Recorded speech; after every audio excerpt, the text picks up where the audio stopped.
Picture this. You finally get that email and your samples are ready. They have arrived. Your heart's racing. You rip open the box, and within 30 seconds, your stomach just drops. The print isn't quite right. The stitching feels cheap. The fit is off. And all you can think of is, I can't sell this, not with my name on it. Maybe you've already lived that moment, or maybe you're terrified it might happen to you.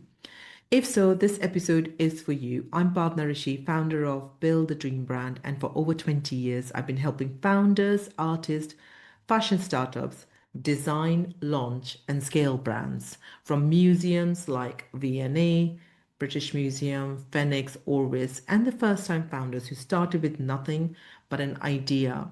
This is the podcast for anyone who wants to build a fashion brand without wasting years and thousands of pounds on mistakes that could have been avoided.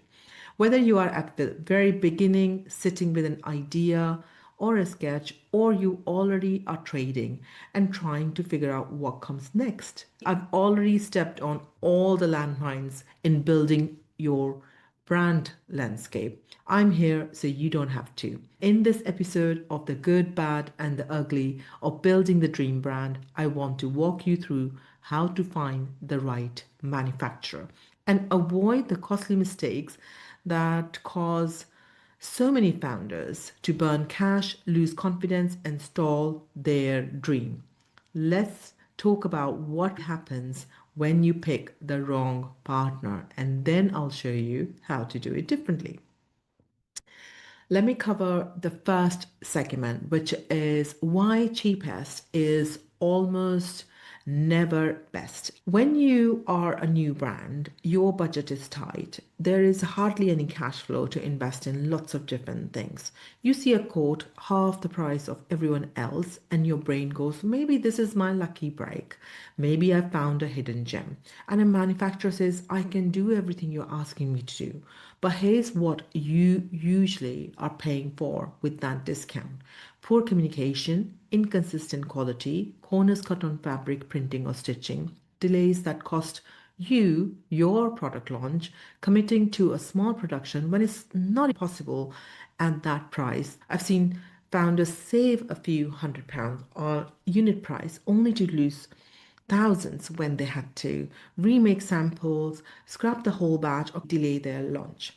Cheap upfront often becomes expensive later. And it doesn't mean you should always choose the most expensive factory either. It means your decision should be based on fit, not just the price. Do they understand your product category? Have they done similar work before? Can they hit the quality level that your brand is expecting? Are they good with communication? Instead of asking who's the cheapest, start asking who is the best partner for the brand that you are building. The key questions you need to ask your manufacturer, it's like an interview question, right? It's because ultimately they will be your partner in this journey. The number one question I would ask them is what product categories they specialize in. You want somebody familiar with the type of the garment and how it behaves and how it stitches and doesn't use you as a learning project, right? The next question I would be asking, what fabrics and printing methods do they use? This tells you if they actually bring your idea to life with the techniques you need to produce that base fabric. What are their minimum order quantities? You need clarity up front. You need an actual example of what minimum number makes this quotation that they've given you work. What are your typical lead times? And you ask them what it would take to produce this kind of production, right? Because that affects all of your launch plan. What certifications or sustainability credentials, if they're important to you, do they have? How do they manage their fabric waste or the production waste? It's all ties in with your story, what you're trying to achieve. And Can they also share the examples of similar projects and references from their clients? Look at their past work because client feedback is really gold when you're starting out. Speak to another brand they've produced for.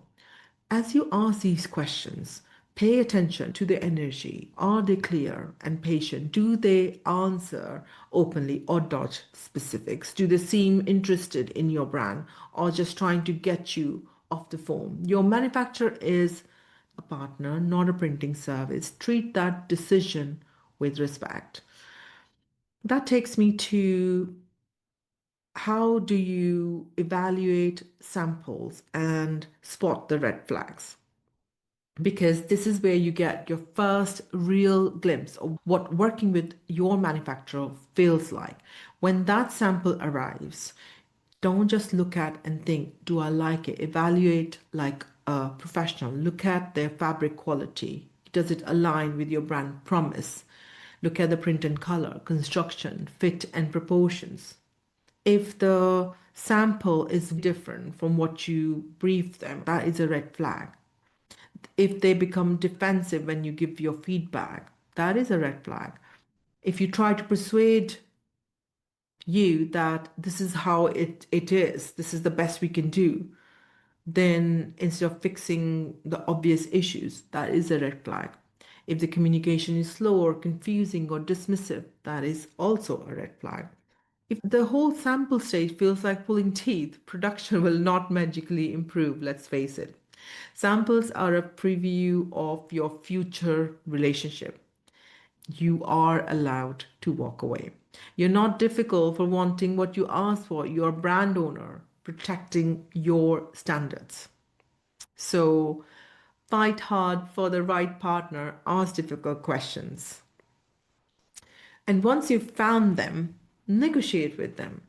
And that takes me to my next segment of negotiating and working out your MOQs and pricing, being a small brand.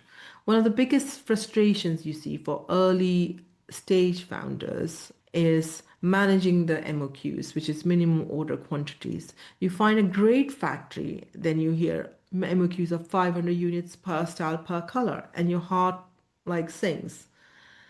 Factories have MOQs for a reason.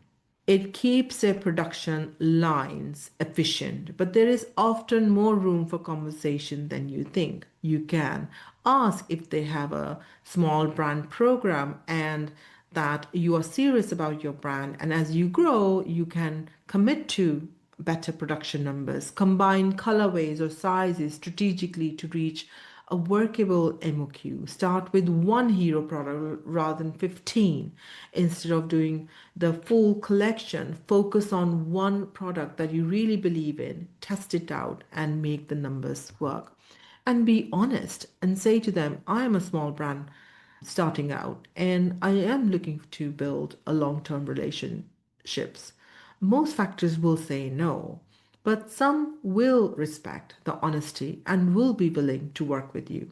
Remember, you don't have to hit the big numbers on day one because it's a big learning process and understanding how the whole brand ecosystem works when you're developing a product. You have to produce what you can sell at a quality you're proud of with a partner you can trust.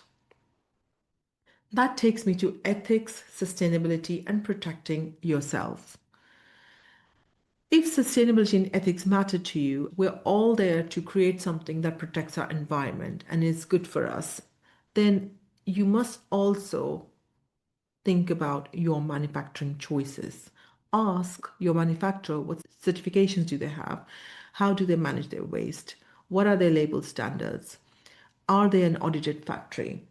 You're not looking for perfection, you're looking for honesty and progress. A manufacturer who's willing to talk about limitations and improvements is far better than one who just says, yes, yes, all sustainable with nothing to show. Then protect yourself. When you come in an agreement with a manufacturer and everything looks great, have a basic NDA. non-disclosure agreement and confidentiality agreement, as well as supplier agreements covering timelines, payment terms, quality expectations, what happens if things go wrong. And all of that has been covered in a template which you'll find in the show notes or on the free resources on our website. You don't need to scroll through legal jargon for months, but you do need clarity. I've seen founders lose thousands because they paid upfront, had nothing in writing, accepted poor quality shipments out of fear and confusion. You deserve better than that. Your brand deserves structure and boundaries. And a final thing I want to touch on is UK versus overseas and manufacturing and managing that relationship. So when you work with a UK based manufacturer, there are different elements that you need to consider. There is no one size fits all answer, but there are some guiding ideas. If you work with a UK based manufacturers, that can be great for smaller runs, the visibility, the faster communication, and sampling. And you can also use the story made in UK, which is could be really powerful because you are supporting UK based production units versus overseas manufacturers. That can make sense if you need specific technical capabilities of craftsmanship. You're ready for larger runs and you have very clear systems and capacity and tech packs to manage that. Whichever you choose, the key is relationship management. Once production begins, stay in regular contact, confirm details in writing, ask for updates at key stages, and don't be afraid to ask questions. You are not a nuisance, you are a client after all. So think of it as building a partnership. You're not just buying units, you're building the engine that will power your brand for years to come.